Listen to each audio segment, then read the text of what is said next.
जय हिंद। चलिए अब हम लोग देखेंगे क्वेश्चन नंबर 5 का एक। ये क्वेश्चन है जो सिद्ध करने वाला क्वेश्चन है कि इसके बराबर ये हमें सिद्ध करना है। तो इस सिद्ध करने वाला क्वेश्चन को कैसे बनाते हैं, पहले हम लोग लेंगे एलएचएस। एलएचएस का मतलब हुआ इस साइड वाला जो होता है एलएचएस होता है, इस साइड वाला आरएचएस होता है। एलएचएस लेंगे। एलएचएस ये वाला हमारा है 1 माइनस cos b इनटू में 1 प्लस cos b और बटा में कौन है 1 माइनस sin b और बटा में 1 प्लस साइन बी। ये है, तो ये चीज को हम लोग हल करेंगे और इस चीज को हल करके हमको इसके बराबर ये लाना है, यानी कि सिद्ध करना है कि ये चीज जो है ये इसका हल जो होगा वो ये आएगा, हमें सिद्ध करना है। तो हम लोग इसको क्या लिख सकते हैं, या a minus B into A plus B, यानी कि a का स्क्वायर माइनस b का स्क्वायर हम लोग लिख सकते हैं बटा में फिर ये भी वही चीज है, तो a का स्क्वायर माइनस b का स्क्वायर हम लोग लिख सकते हैं।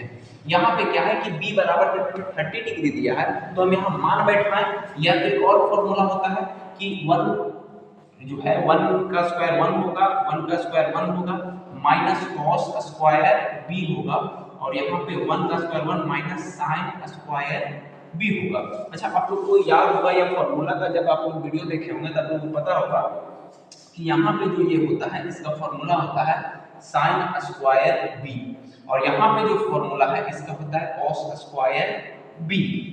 ये हो सकता है, या फिर आप वैल्यू पुट कीजिए, वैल्यू पुट करके कैलकुलेशन कीजिएगा, ऐसे कीजिएगा तो आसान रहेगा हमें लगता है।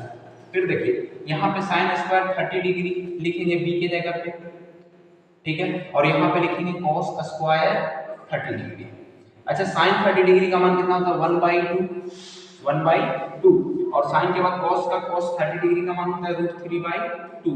तो इसका क्या हो जाएगा स्क्वायर। या फिर हम लोग ये भी कर सकते हैं, इतना झोल नहीं करना है, अगर नहीं समझ में आता है तो झोल इतना नहीं करना है, डायरेक्ट यहाँ b बराबर लिखना है, इसके बराबर tan स्क्वायर b होता है। कैसे सर, ये दोनों स्क्वायर में है, sin बटा cos है और ये दोनों सेम है, इसीलिए tan b होगा, और tan b का मतलब हुआ tan 30 डिग्री। tan 30 डिग्री का मतलब हो गया कि इसका मान होता है 1 बाई स्क्वायर है ना, स्क्वायर 1/√3 और इसका स्क्वायर तो हो जाएगा 1/3। ये हमारा क्या निकल के आ गया, आंसर निकल के आ गया।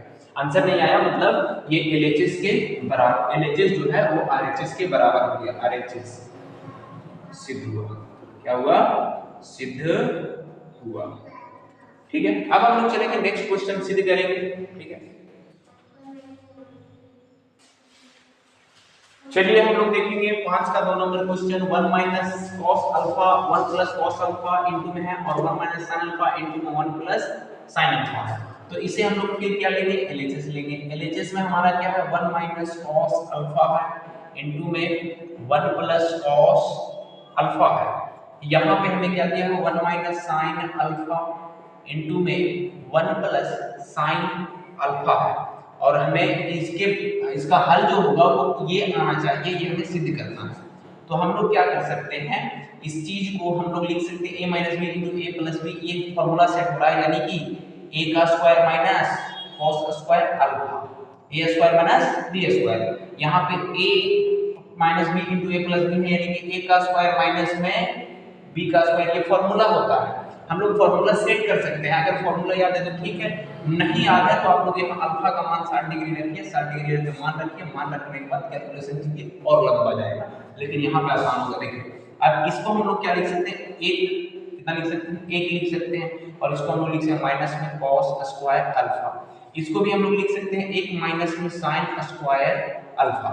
अब इसे हम लोग क्या कर सकते हैं, इधर लेके चलाते हैं इस चीज को, चलिए यहीं पे लेके चलते हैं, इधर पे लेके चलते हैं। यहाँ 1 माइनस cos स्क्वायर अल्फा है, इसको हम लोग sin स्क्वायर अल्फा लिख सकते हैं।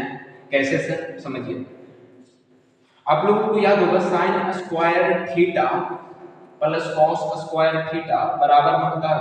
अच्छा, इसको हम इधर लेके चल जाएंगे तो sin स्क्वायर थीटा बराबर में 1 माइनस cos स्क्वायर क्या होगा, थीटा होगा। तो ये चीज के लिए हम लोग इसको लिख सकते हैं। अगर नहीं पता है तो आप लोग फॉर्मूला वाला वीडियो जाके देखिए, आप लोगों को समझ में आ जाएगा। तो देखिए ये चीज के लिए हम लोग, इसके लिए हम लोग sin लिख सकते हैं, sin अल्फा लिख दिए। इस चीज को अगर हम इस चीज को इधर ले जाएंगे तो cos स्क्वायर थीटा बराबर बनेगा कौन, 1 माइनस sin स्क्वायर थीटा, यहाँ अल्फा है थीटा के जगह पे। तो हम लोग यहाँ पे लिख सकते हैं क्या, यहाँ पे हम लोग लिख सकते हैं इसके लिए क्या, cos square alpha, cos square alpha. अच्छा, इसको जब अल्फा लिखते हैं तो हम लोग इसको लिख सकते हैं क्या, tan स्क्वायर अल्फा, क्योंकि sin बाई cos होता है क्या, tan होता है, तो sin बाई cos tan हुआ, स्क्वायर तो स्क्वायर हुआ, अल्फा है तो अल्फा हुआ। अच्छा, tan स्क्वायर अल्फा, अल्फा का मान कितना दिया हुआ है, अल्फा का मान कितना है, 60 डिग्री है, बैठा दिए, तो 60 डिग्री का मान क्या होता है, √3। अब √3 का स्क्वायर कीजिए, कितना आएगा, 3 आएगा। ये देखिए हम लोग यहाँ लिखेंगे क्या, आंसर नहीं आया, ये इसके बराबर आ गया, किसके बराबर, RHS के बराबर ये आ गया, ये हमारा क्या हो गया, सिद्ध हुआ। ठीक है, तो जब भी ऐसा क्वेश्चन मिले आप लोग यही रूल लगाइए, आप लोगों को आसानी से बनेगा, या फिर यहाँ पे मान बैठिए, मान बैठा के आंसर निकालिए। ठीक है, वीडियो अच्छा लगे तो लाइक शेयर सब्सक्राइब जरूर किया करें। तब तक के लिए दीजिए इजाजत, जय हिंद, मिलते हैं नेक्स्ट वीडियो में।